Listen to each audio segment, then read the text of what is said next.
going to kick us off, get us started here. We've got some people still trickling in, but I think that's okay. We are recording this, so it will be shared out after the fact. Welcome, everyone.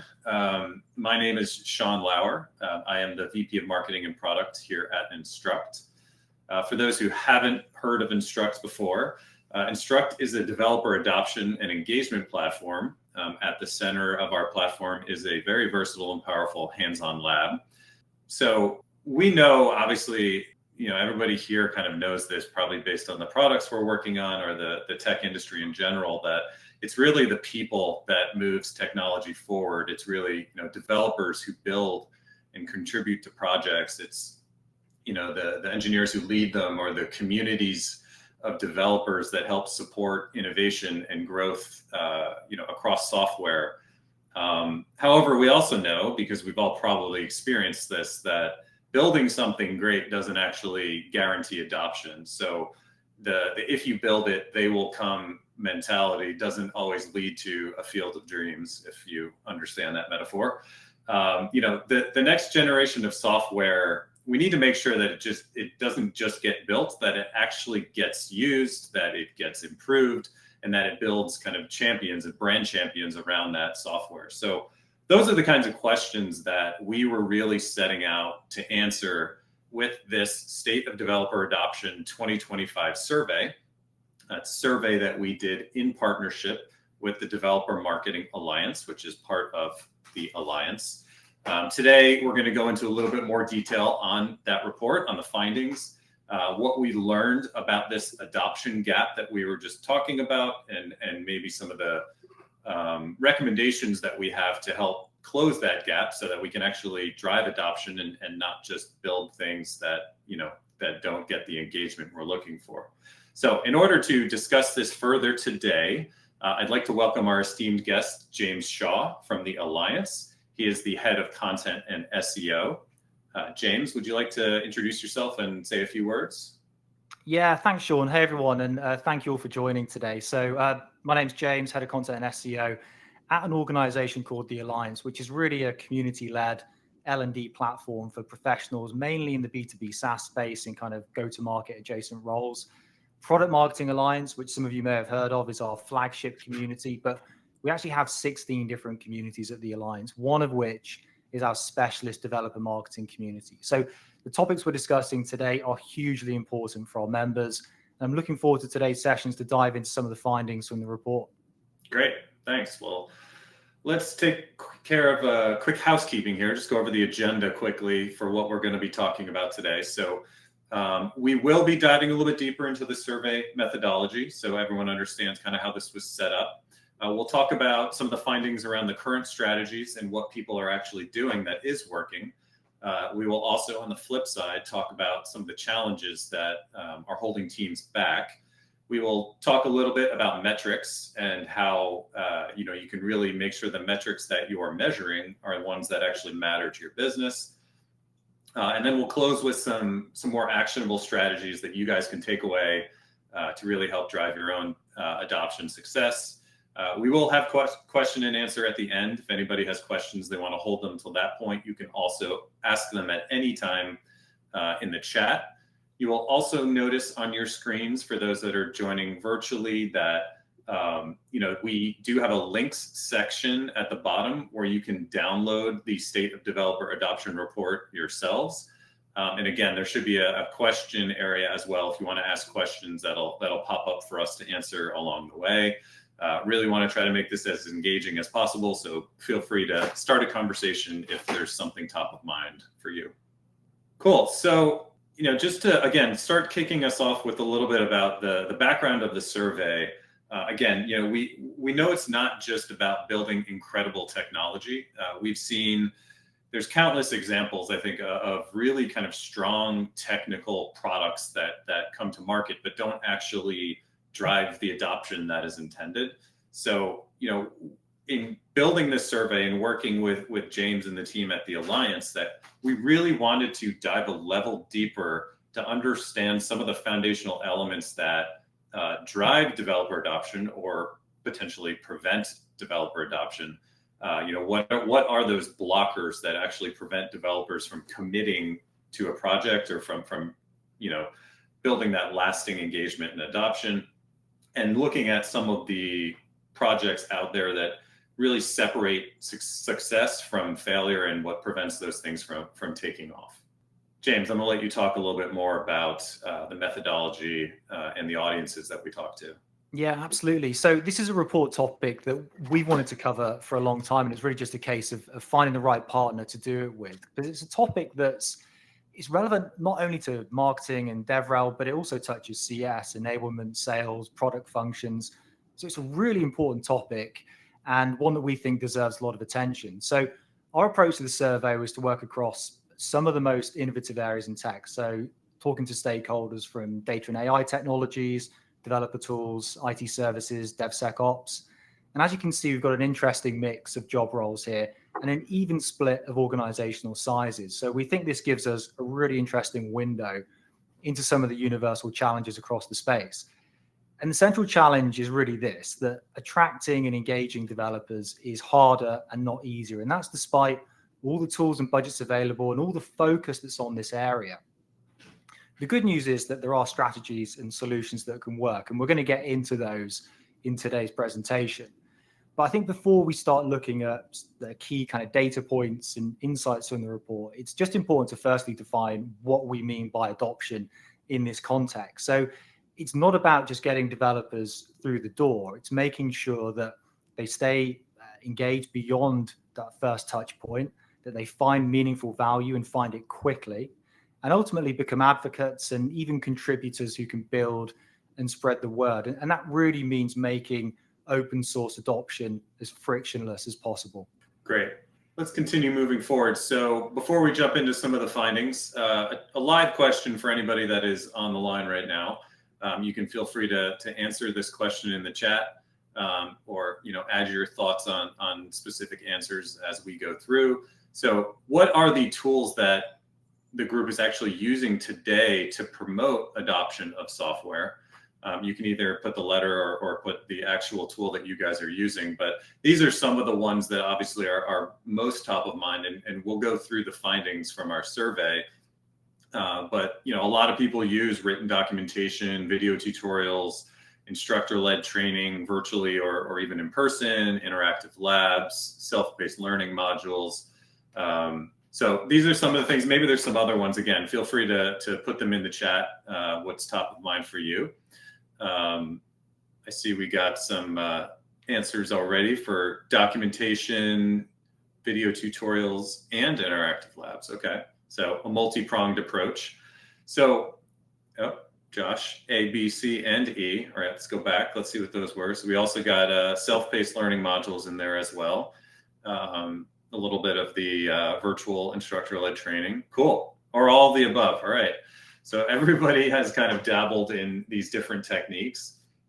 Our survey found, again, like our group on the line today is showing, that people are trying a lot of different things. Written documentation, hands down, number one. Obviously, there's a lot of video tutorials out there as well. Those have kind of been around for a while as a tactic. Virtual instructor-led training, that has been proven pretty successful. So we see some high numbers there.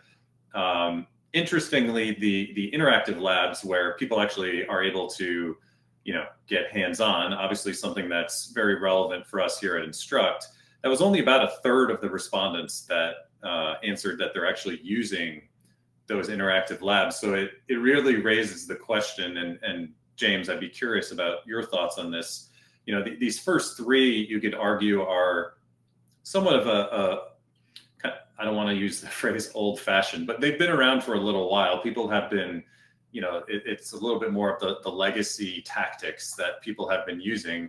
Do we think it's because those are more familiar, or do we think those are really the kind of the most effective that people are finding? Yeah, I wonder as well whether it's an investment question. And written documentation, video, these are fairly kind of cheap to produce. And you're right about the familiarity point. But I wonder whether, I think we'll touch on this later, but it's certainly in the report, what we found was sometimes a disconnect between broader organizational goals and developer adoption and enablement practices. And I'm just wondering whether there's teams out there that are actually struggling to get the buy-in to invest in the right technology to get this right? Yeah, that's fair. I think investment is huge, obviously, and you can see on here we have the in-person training. That's obviously even more of an investment if you're talking about travel and setting up actual events and conferences and things like that. So that is potentially one of the things that is driving what people are actually doing. However, when we look at the next question we asked, which is about what is actually most effective, you can see the number one most effective tactic is the hands-on real-world training environment. So while only about a third of the people we surveyed are actually using that kind of interactive hands-on training, most people know and are willing to say that that is probably the most effective. So, it's quite the gap between, and let me jump back here, giving people kind of self-serve tools, if you will, with written documentation, video, things that they might have to troubleshoot themselves, or they might have to go search through documentation. You're really kind of creating these almost these hurdles, or this extra level of work that people need to do in order to adopt a new software, and as opposed to allowing them to just get hands-on super quickly. So if you really want to drive adoption, you have to give people those kind of frictionless ways. You have to make it as easy as possible, because they say, if it's not easy to try, it's actually easy to abandon. It's easy to just kind of walk away and do something else. So, the goal is obviously let people get hands-on as quickly as possible. I think there's a multi-pronged approach that you can take. Documentation is still important. And then if you look at some of these other tactics that were part of our survey, like certification, gamification, personalizing learning paths as much as you can. These are all things that kind of help build and build momentum that will enable people to continue to drive the learning forward. Cool. So let's jump to another question before we get to some more data. So in terms of challenges organizations are facing, there's a lot. And I think, James kind of hinted at a few here, obviously around budget and resources. So I'm curious for the group, if you can answer quickly in the chat, what are some of the biggest challenges you face in terms of driving adoption of your software? I think, again, some of these are pretty, I don't want to say obvious, but pretty common in today's market. Budget constraints is something that's coming top of mind. A lot of companies these days are tightening up the purse strings. So feel free to put your thoughts in the chat. We're going to get into some of the data here. So budget constraints, unsurprisingly, are kind of number one when it comes to those barriers to adoption. Interestingly, complexity of technology is also up there, basically at the same level as budget constraints. I think, these days there's a bit of a double-edged sword when it comes to some of the really innovative technology and software that is coming out. It's the more powerful that software gets, it actually becomes a little bit harder to learn, because things aren't getting less complex, they're actually getting more complex. So, if you're trying to get somebody to adopt software, if you're trying to get them to learn and engage, you really have to make it easier. You can't have it take hours for them to get set up. You can't create multiple dependencies or multiple channels or multiple tabs. You really have to make it as straightforward as possible. You need to make it welcoming. You need to make it easy to contribute. These are all things that are going to make adoption, with this complexity, it's going to make adoption a little bit easier. So, it's not about how good the technology is. It's about how accessible it is, how easily a developer can get their hands on. So, a few questions for us to consider, and obviously these are things we've considered with this survey. How easy is it for a developer to get to their aha moment, to their first success, to get their first win with the product? How quickly can a developer go from just being interested in something to actually contributing to building with it? And then this is also something that obviously, James, you and your organization have a huge experience with, is what is the community around the product? What is the community around the topic that could potentially help alleviate some of those roadblocks for developers? Yeah, I think that the complexity of the technology is a really interesting point, particularly at the moment we see what's happening with AI. And I think that's just evidence that you really need more tools and solutions at this point. So depending on the nature of the solution that you're trying to get developers to work on, that's where interactive labs can be extremely useful, as well as personalized learning journeys. Written documentation and videos have still got a role to play, but as the technology becomes more complex, your solutions have to be more multifaceted. Right. And it's a balancing act. As you said, there are some of these things that really don't require a ton of budget to do, like written documentation. So if there's budget constraints, those things become kind of the default. But you also have to weigh the fact that they might not be ultimately the most impactful for your goals, for what you're trying to achieve. That's exactly it. You've got to be flexible and willing to experiment with new enablement solutions, I think, particularly now. Right. Cool. Let's keep going forward. And James, I'm curious if you want to shed a little bit of insight here on this one.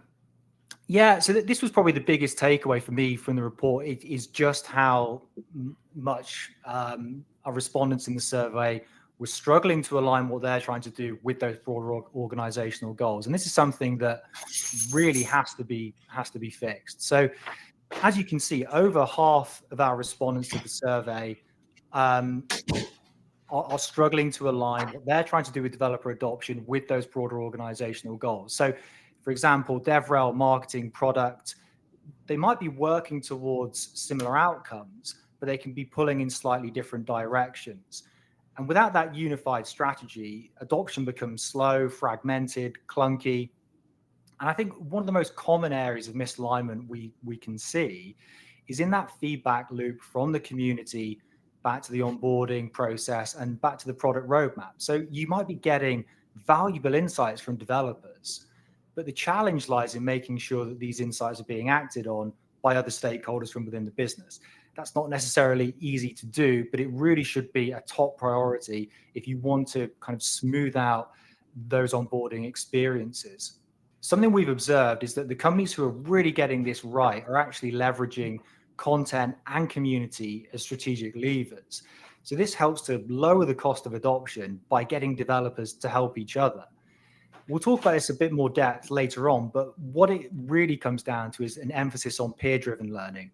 So it's less about the organization teaching the developer and more about shifting the emphasis to a community setting where developers are able to get solutions from one another from within the community.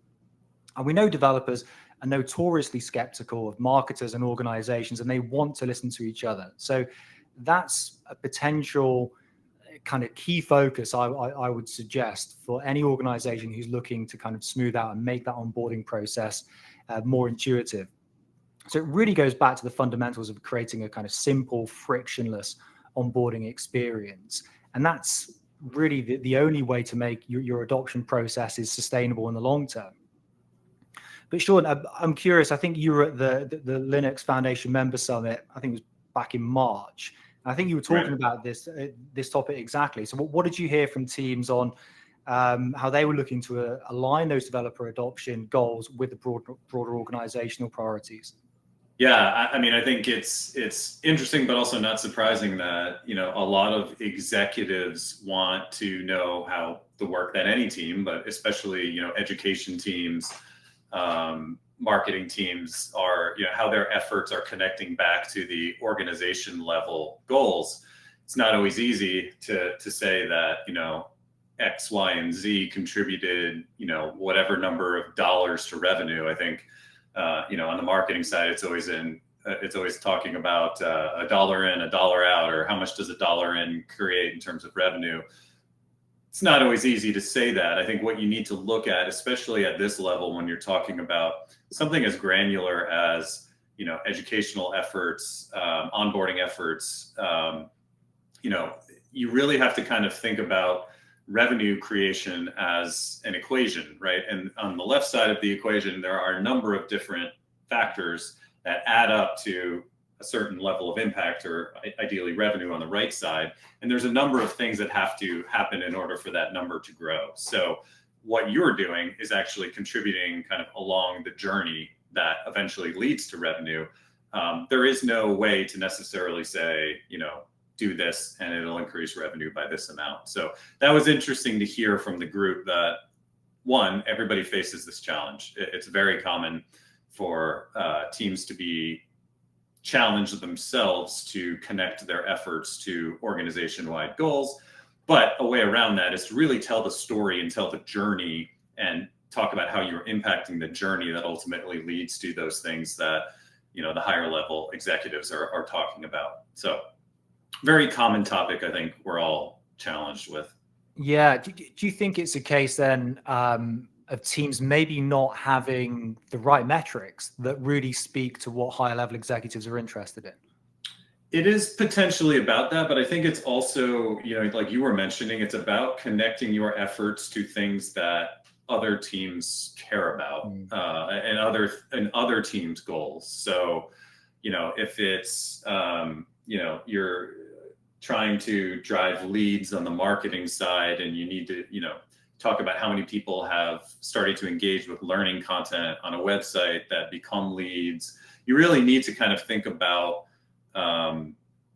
what you actually can measure and how what you can measure is impacting what other teams are doing to also kind of tie to those organizational goals. So the goal would be to not think of what you're doing in isolation, but to think of what you're doing and what you can measure in terms of how it's impacting the larger organization, which again, it's work, it's hard to do, but that ultimately is what I feel, but also kind of what we thought we're discussing back at this breakout session in March, what other teams are doing as well. Yeah, very interesting. Okay, that makes sense. So it's about looking at a broader customer journey over a longer period of time. Right. Yeah. Yep. And telling that story is super important. So one of the things that we also got into, I think you can't avoid AI these days. So one of the things we also asked in the survey was around, different tools that teams are using to help developer engagement, developer adoption. And AI was definitely a part of it. So I'm curious, again, if you're on the chat, if you're listening and you want to chime in, and whether you are actually using AI-powered tools these days, whether it's ChatGPT or something else to help drive developer adoption. I think, this is obviously a very hot topic that we wanted to learn more about, but I'd be curious, again, share your thoughts in the chat if you have them. On the survey side, I think it's pretty interesting. Like if you think about what AI should be doing, right? AI should be acting more as an augmenter, as a supplement, if you will, that makes learning faster, that helps personalize onboarding, that helps developers adopt technology more easily. It's not necessarily replacing humans. It's not necessarily doing everything by itself, but it should be making our jobs easier. At this point, there's enough functionality and enough impact and enough accuracy with AI that it should be making our jobs easier. However, take a look at the slide we have up here. In terms of the tools that people are using right now for developer enablement, about 29% are actually using kind of the AI-driven learning content creation. And then another 27% or so were actually using AI for kind of support and feedback during the process. So those are actually pretty low numbers for, what could potentially be much higher impact in terms of what is available today with AI. So it raises the question, well, why might this be the case? Why are people not using it as much as they could?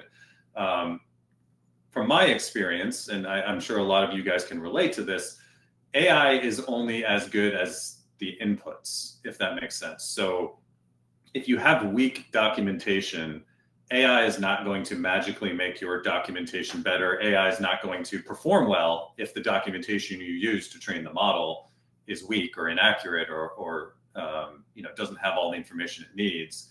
AI is not going to replace developer experience. AI is not going to all of a sudden make a poor developer experience better. It can't fix everything, right? everybody likes to talk about right now AI is pure magic, which in a lot of ways it is, but it can't just fix things that are broken automatically without some level of help, obviously from a human. I think it's one of those things that is obviously highly debated. Is AI going to replace this role, this person, this job? I think right now the reality is AI is going to make a lot of those jobs, those roles, that work easier for us. So AI is more just a tool. It's a tool that's powerful. It should not replace your strategy. It should not be your only strategy. That is also true.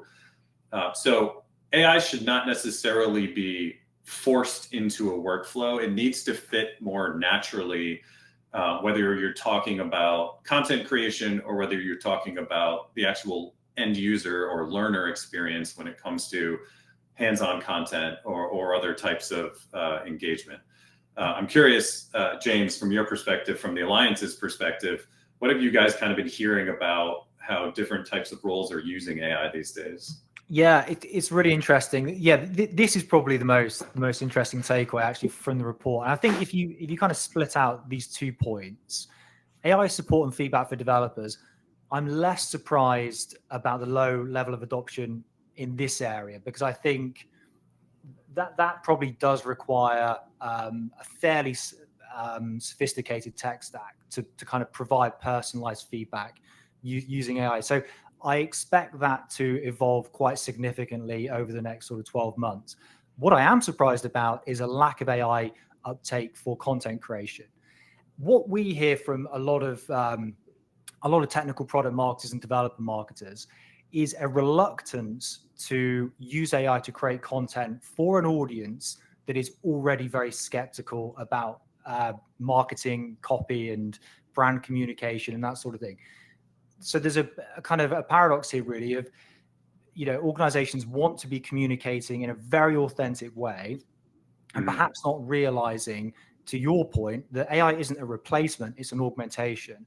And it's a way to make the onboarding process and that communication piece far more efficient and intuitive. So I think there's maybe a hesitancy on some brands to really go all in with AI generated content on the basis that the end product won't be authentic. There could be backlash potentially or something like that. So I think it's something that will evolve over time. Right. But yeah, like you, I'm surprised to see such a low adoption rate for AI-driven learning content at this point. Right. Cool. So the data is definitely reflecting that. I mean, if we look at what people are actually doing here, so let's ignore the AI options for a second. You look at the top 3. I mean, a lot of people are obviously focused on developer community engagement, and I want your thoughts on that in a second, James. But personalized learning paths, real-time learner feedback, obviously, integration with CRMs or LMSs. I think what is key here, though, is, these are things you can throw a lot of money at. Specifically, I think community. You can throw a ton of money at these different channels, but it doesn't mean you're automatically going to be successful. Specifically with community, obviously you need structure, you need strategy. You can't just, throw a bunch of community events and expect them to be successful without having that structure around them. You can spend on, a multi-pronged or multifaceted customized learning program for different roles, different levels within roles. But if it's poor content, I mean, if it's not structured appropriately around making sure that learners and developers stay engaged, it's not going to be effective. You're going to have people drop off. You're going to have people disengaged, which is obviously not what you want.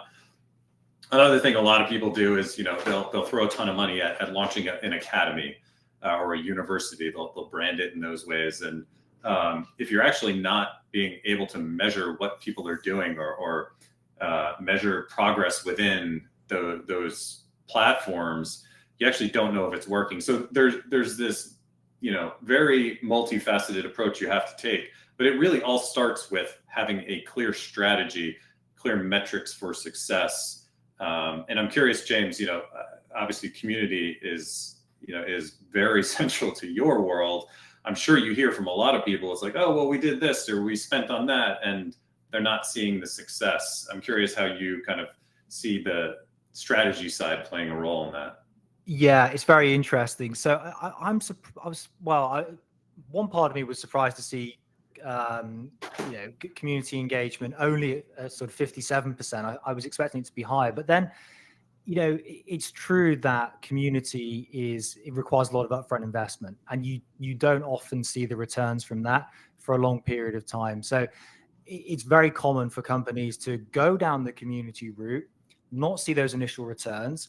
Going back to your earlier point about communication to executive level expectations, it can be very easy to, drop away from that and remove the investment from community engagement because Right. it is such a long-term play. But I think we'll talk about this in more detail in a moment. But that is really a central piece of investment, I think, to really get that developer onboarding as smooth and as frictionless as possible. Cool. Well, let's keep moving forward. Yeah, so James, I don't know if you want to talk about this one a little bit. We talked a little bit about metrics already. Yeah. So, I mean, from my perspective, I think, these all look fairly sensible metrics for me. Right. I'm surprised we're not seeing more kind of clustering around one or two metrics. Right. Is that your sense as well? You're surprised to see? Yeah, I mean, I think this, to be honest, this actually ties back to kind of that session that I attended at the Linux Foundation Summit in March, around what actually matters. What are the metrics that matter, and how can those metrics then be connected back to organization level goals? I think the reality is it's spread across a number of things, because there's no silver bullet, and people honestly don't necessarily know the answer. I think people are measuring a lot of different things, probably on some level struggling to connect things back to those higher level goals. Not necessarily surprising to me that product usage is number one, although again, you'd think that would be a little bit higher as well. Ultimately, we're trying to get people to use the products that we're marketing or educating around. I think what to me might be interesting here is, at least of the ones that we surveyed around, less than about a quarter of people are actually looking at completion rates. A little surprising there, because you would think people need to actually complete content, complete education before they can actually get to a level of proficiency that's going to drive proper, adoption and usage of the product. So, they might be using the product, they might not be using it correctly, they might be dropping off after a certain amount of time. If they're not completing the actual content, then how do we know they've actually achieved value? How do we know they've actually reached that aha moment that we're trying to get them to?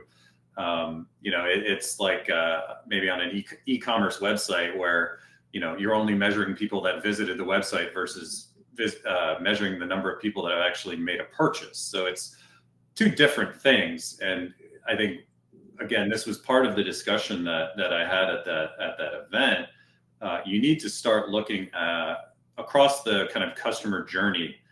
You need to start looking at things like, how long did it take a developer to have their first win or their first success? Again, depending on how you define that, how long did it take them to actually achieve the first meaningful task with your product, or even potentially within your training content? You need to look at things like retention. We have here net revenue retention, but also just general customer retention, usage retention. Did somebody use your product once, or did they come back? Or, maybe we're talking about a community here. Like, did they engage once, or have they engaged constantly over a matter of weeks?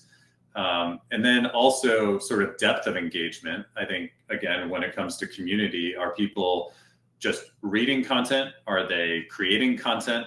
Are they engaging with other users? Those are all things that are important, and obviously apply across the customer journey. So, you need to kind of take, again, I keep saying this, but that multifaceted approach to looking at different kinds of metrics. But ultimately, again, if people aren't completing the content, it's really hard to say that, what you're doing is going to be effective. I suppose as well, Sean, it's about providing context as well behind these metrics. When you're having those conversations with executive leadership, really making it clear, okay, what does this actually mean in kind of plain terms? Right.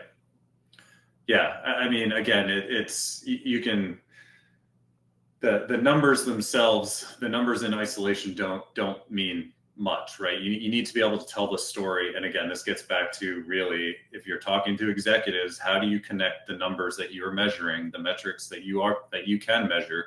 How do you tell that story that, in plain terms, like you're saying, that actually spells out how your efforts are impacting the business? So definitely important. Okay. Cool. So let's try to maybe sum up some actionable strategies that we've hinted at, or we've been talking about a little bit already. There are kind of some three main areas that, whether you're listening to this now live or whether you're watching this later on, that you can actually take away and apply yourselves to make your developer adoption efforts more successful. So first of all, and we've been talking a little bit about this, but the gap that we saw between hands-on interactive engagement really being the most effective versus what people are actually doing. So you can tell people to read documentation, watch tutorials, ultimately spend time themselves troubleshooting before they can really get their hands on. But that ultimately creates a multi-stage barrier, if you will, a barrier to entry. So, you really need to shift from passive learning to active engagement as quickly as you can and as early in the process as you can, giving people things like sandbox environments, real world challenges, those guided walkthroughs that can help people get to value fast. You need to allow them to get to that value in minutes as opposed to days or hours or even months in some cases. Number two, obviously building an ecosystem, not just a product. So again, talking about that community, James and I have been discussing here, it really creates a nurturing environment for developers, whether they have questions or ideas, or they get stuck.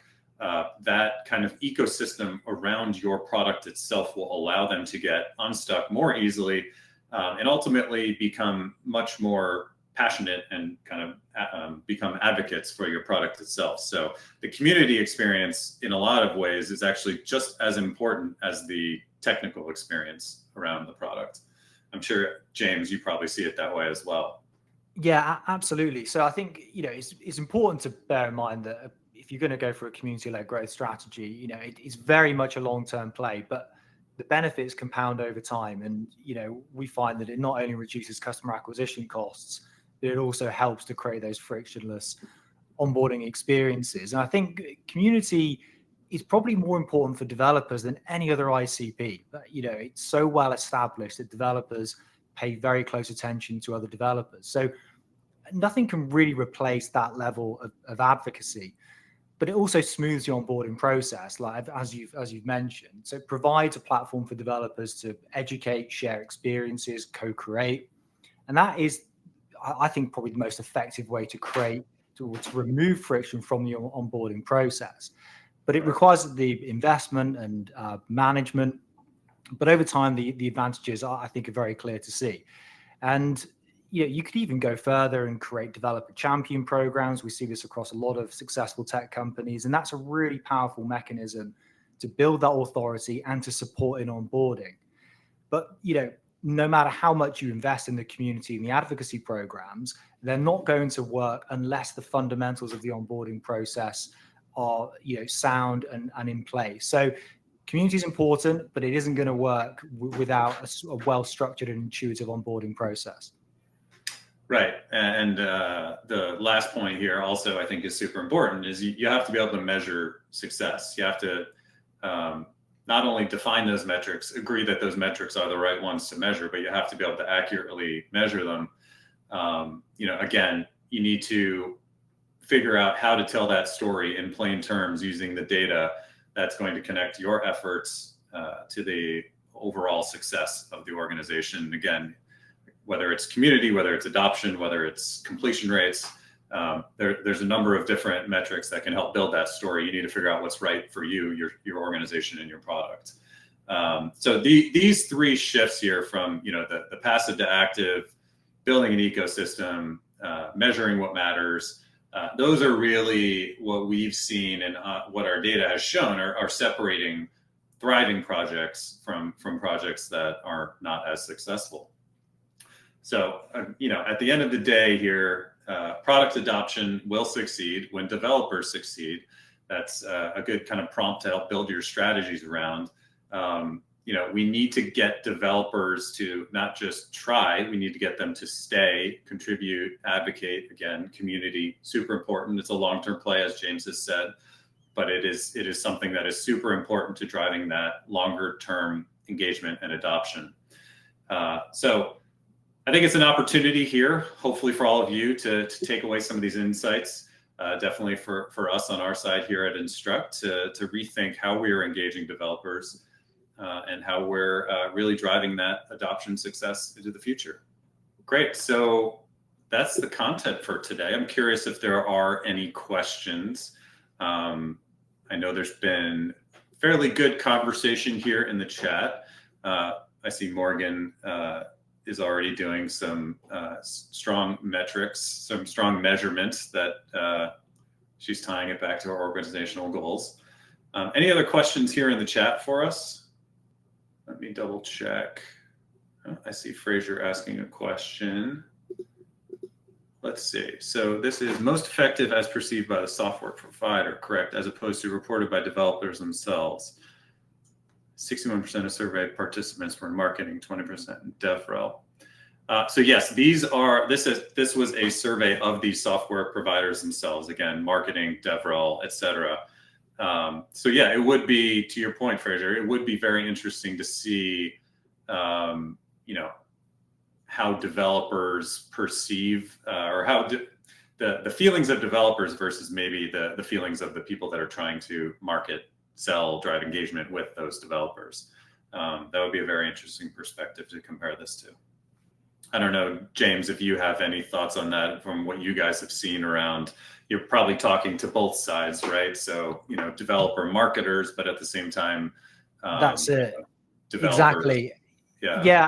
I mean, it's fairly consistent. The view that we hear from our community members on what they're hearing from developers is pretty consistent with what we're seeing in this report. So, always the key takeaways from when I speak to community members is the developers want to hear from other developers, and this is really the central piece. And I think that's why community-led and interactive onboarding processes are so important. Developers don't want to be hammered with a load of marketing materials. They want to hear from other people who are trying to solve the same problems. So I think in that sense, what we hear from community members is pretty consistent with the findings in the report. But I think it's a really good point that it would be absolutely worthy of doing a study around that, how developers actually perceive it themselves. Yeah, for sure. So another question that came into the question chat. So some common mistakes, really around educating and onboarding developers. I think, from my perspective, and James, I'll toss it to you. I mean, we talked about a few already. I think not having a clear strategy and also potentially not having clear metrics to measure your success. I think, again, these are things that maybe sound obvious, but when you get into actually executing a program, they're a lot easier said than done. So I think those are two areas. I'm curious, James, and Charlie. I see Charlie chiming in here too. Not getting enough feedback. Yeah, definitely getting feedback is important. Yeah, I think the only point I would add to that is maybe not having the right infrastructure in place to respond to developer problems quickly. Right. It's key that the onboarding process is quick. You want to get developers on the tools as quickly as possible and get them immersed and get them bought in. So you need to be able to resolve problems very quickly. So I'd add infrastructure in as another point there. Cool. And I think we've talked about this one a little bit already too, but the role of community and the role of, call it, peer learning when it comes to accelerating developer adoption. I mean, again, James, we've talked about this a bit, but to me, it's like if you make people feel like they aren't alone in the process, if you make people feel like they have partners in adoption or partners in learning, however you want to frame it, it's only going to help them, and those people become a resource. They become an extension of your brand, an extension of your product to help you achieve your own goals. Is that fair to say? Yeah, absolutely. It's massive. I think, no matter how good your onboarding is, developers are going to run into blockers, and a responsive community can help you to troubleshoot very quickly and keep developers moving. I think that's really important. And even on a more practical level, so peer support is going to fill gaps in traditional enablement content. So even the best content strategy, there's going to be edge cases, specific hacks or kind of niche use cases that are only going to surface through community discussion. So that's another reason why having the community there is so vital. Right. Cool. Let's take one more question. I see there's one about specifically hands-on labs and what tips we have for basically teams trying to get started with hands-on labs. I mean, for me personally, I would say start small. I think hands-on labs are things that you want to scale, obviously, especially if you're talking about a large audience of developers. But when you start small, you can kind of hone the content itself, and you can figure out the structure and the strategy that's going to work for you before you scale them. It's obviously much harder after the fact to come back and update a massively scaled out program. You want to make sure you hone the strategy up front. Figure out what your audience wants, what's going to drive the most engagement, most completion rates. Again, everything that we talked about, as well as the channels through which you should be pushing that content. So there's a lot of things you can kind of figure out and perfect at smaller scale that's harder to do at larger scale. So that would be my thoughts there. And James, I don't know if you want to close out with a few thoughts on maybe just best practices from your perspective. Yeah, absolutely. So I think with hands-on labs and the kind of sandbox platforms, they're being underutilized. So I think there's a huge opportunity there. So I'd encourage anyone to get started with it. And I think, it really is the solution to this central problem we've been talking about, which is friction in onboarding. It can be, if it's implemented correctly, it can be a silver bullet to that. And I think, it's exactly the same with community-driven content, whether it's kind of Slack or in Discord. Getting developers to share use cases and solutions, that's equally as effective. So I think a two-pronged strategy of investing in more interactive labs and platforms and sandboxing, and investing on the community side. I think with both, I think you're really going to be building, very robust, scalable, and frictionless onboarding processes. They'd be my two kind of key takeaways: community-led content and more interactive experiences. Great. Well, I think we are going to end it on that question, James. I want to say a big thank you, not only for participating in the webinar today, but for you and for the Alliance and the DMA for helping us and partnering with us on this survey this year. I think it was great for us to get these insights, but great for us also to work with you guys on this. Oh, thank you very much for having me. It's been an absolute pleasure to work on the report and to run this session with you today. So thank you very much. All right. Thank you all for joining. Thanks, guys.